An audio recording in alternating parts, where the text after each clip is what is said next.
Picture this. It's dawn. The world is absolutely still. A figure stands, prayer book in hand. With every single whispered Hebrew word, the air itself starts to shimmer. Now, this isn't just sound, it's code. And as this code is spoken, these gates of pure light begin to iris open in the sky, stacking one on top of the other, forming this incredible vertical pathway of celestial chambers. You can see the firmaments ripple and part like veils. See, this isn't someone sending a plea up to some distant king. This is an operator initiating an ascent sequence. And that really gets to the heart of our deep dive today. Is prayer just a monologue, or is it a mechanism? Is it a hopeful plea we send out, or is it an actual operational command? For most of us, right, prayer is a conversation, a moment to connect, maybe even a desperate wish we send out into the universe. But what if that's just scratching the surface? What if, hidden inside the ancient words of our prayer book, there's a technology, a precise operational protocol for interfacing with the very fabric of reality itself? You know, the Kabbalistic masters were incredibly clear about this. This line from the Sefer Avodah HaKadosh, it's not just telling you to be respectful, it's a technical prerequisite. To know before whom you are standing literally means you need to understand the system architecture. Because in this model, prayer isn't just an emotional outburst, it's a precise, powerful, and knowledge-based activity. If you don't know the schematics, the words have no focused intention, no will to actually get the job done. So, here's how we're going to unpack all of this.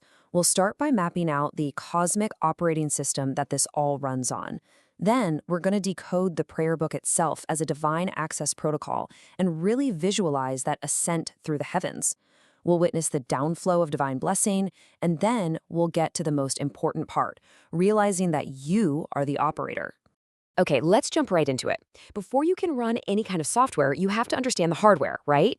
So, to get how prayer works as a technology, we first need to look at the Kabbalistic blueprint of existence, the actual system that prayer was designed to plug into.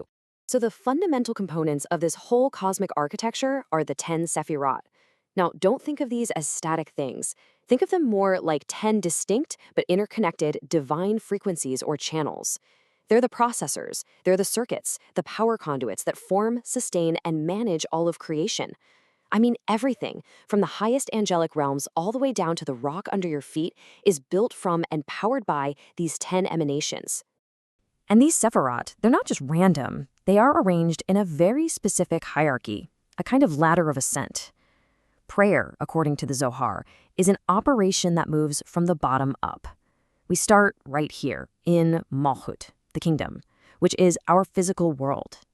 The whole protocol is designed to lift consciousness and energy up through this stack, through Yesod, the foundation that channels everything, up to Tiferet, the central core of harmony, all the way up through the intellectual levels of Binah and Chokmah, aiming for the ultimate source, Keter, the crown.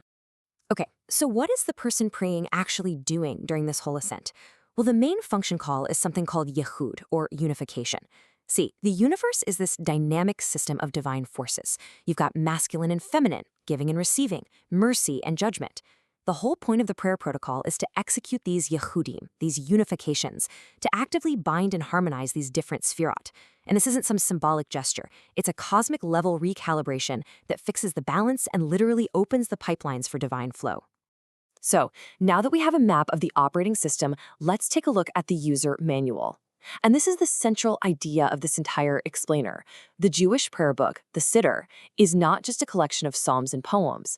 It is a highly structured, sequential, technical manual for cosmic engineering. It's basically a script of command line prompts. This really frames the huge paradigm shift we're talking about. The usual way of thinking sees prayer as supplication, a passive request. You hope for an answer, and it all depends on a whim of mercy. But the Kabbalistic view sees prayer as a technology. It's an active operation that, when you do it right, engineers a specific outcome because it interfaces directly with the laws and structures of the cosmos. It's really the difference between asking for a light to be turned on and knowing exactly where the switch is and how to flip it. This is such a brilliant way to see the sequence. The siddur is not random at all. It's a privilege escalation pipeline. You start with the morning blessings. That's your system boot and user login. Then you get to sections like the korbanot, the sacrifices, which are all about clearing system static and purifying the data channels. After that, the Pesukei de Zimra, the verses of praise, elevate you to the first level. You're unlocking the angelic realm. The whole sequence builds up to the Shema, which establishes that secure, unified connection right before it grants you access to the final boss, the silent Amidah. This is the throne room. This is where you have root access to execute commands and literally reconfigure reality. But hold on, there is one absolutely crucial component that powers this entire thing. It's called kavanah, or intention. Like we saw in the Avodat HaKodesh, knowledge and will are everything. The words in the siddur are the code for sure, but kavanah is the encryption key. It's the focused consciousness that validates every single command. Without the right intention behind each step, the whole sequence is just garbled text. It's static. It's noise on the channel. It's exactly like typing commands into a terminal that's been unplugged from the server. Nothing's going to happen. Okay, so we've mapped the system architecture and we understand the protocol. Now, let's actually visualize this journey. Let's follow a single prayer, like a thread of pure light, as it executes the protocol and ascends up through the celestial gates. The ascent of the main prayer, the Amidah, it kicks off with a very specific command, Adonai Sephatai Tiftach. Now, according to the great Kabbalist Rabbi Joseph Gikatella in his work Shariora, The Gates of Light, this is not a request. See, the name Adonai is intrinsically linked to the lowest sephira, Malhut, so by saying it, you are literally inputting the specific key to unlock that first gate, to open the channel and start the journey up. The operation is officially a go. Once that first gate is open, the prayer enters the Haikalat, the celestial palaces or chambers. You can think of this as a divine, multi-layered security system. The first palace, described in Pardes Ramonim, is the one with the sapphire pavement. Its guardian, the angel Tahariel, acts like a firewall, filtering out any prayers that lack purity. If it passes, it might get to the second palace, the gates of tears, where the guardian Rachmiel only admits prayers that are born from deep emotional truth. And the ascent just keeps going through palaces 3 to 6, each one guarded by legions of angels, each demanding a higher level of purity and more complex yichudim, those unifications we talked about, which act as passwords. Finally, if the prayer can navigate this entire spiritual obstacle course, it reaches the 7th palace, the Holy of Holies. This is it. This is root access, a direct interface. And the structure of the Amidah prayer itself mirrors this engineering process just perfectly. As it's explained in Avodat HaKodesh, it's a 3-part operation. The first 3 blessings are all praise. This is the alignment phase, kind of like a protocol handshake to make sure you have a stable connection. Then, the middle 13 blessings, that's the core of the operation. Each one is a specific command designed to reconfigure a divine channel to draw down energy to fix an imbalance in the world, like for health or sustenance or redemption. And finally, the last 3 blessings are all thanksgiving. This is the confirmation and receiving phase, where you acknowledge the successful execution and open the channels to get that downflow. So what's one of the main things you're doing with this reconfiguration? While the Kabbalists call it Heintakat Hadinim, the sweetening of judgments. The Sephira of Gevura, or judgment, is the source of all harshness and limitation in the world. A successful prayer ascends to this level and performs a unification, blending the fire of judgment with the water of chesed, or loving kindness. This action can literally transform a harsh decree, either canceling it or turning it into a hidden blessing. You're not just asking for a problem to disappear, you're executing an override command that rewrites the negative decree right at its source. So the ascent is complete, the unifications are done, the judgments have been sweetened, the operator has successfully run the protocol.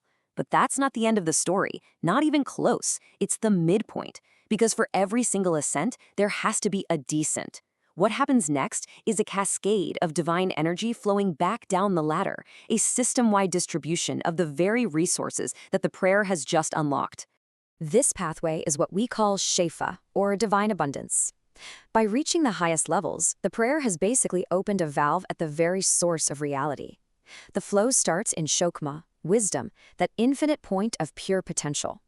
It's then channeled through bina, understanding, which gives it structure, like water flowing into a riverbed.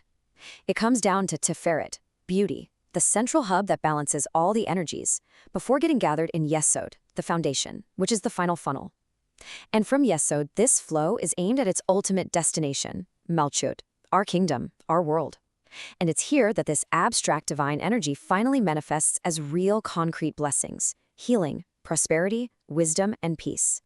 Now, inside this downflow, there's a kind of divine failsafe that a skilled operator can trigger, the 13 attributes of mercy. When a prayer makes it all the way up to Kether, the crown, it can activate these 13 supernal channels. This is the ultimate override. Think of it like a system restored to a state of pure grace, completely bypassing the normal laws of cause and effect.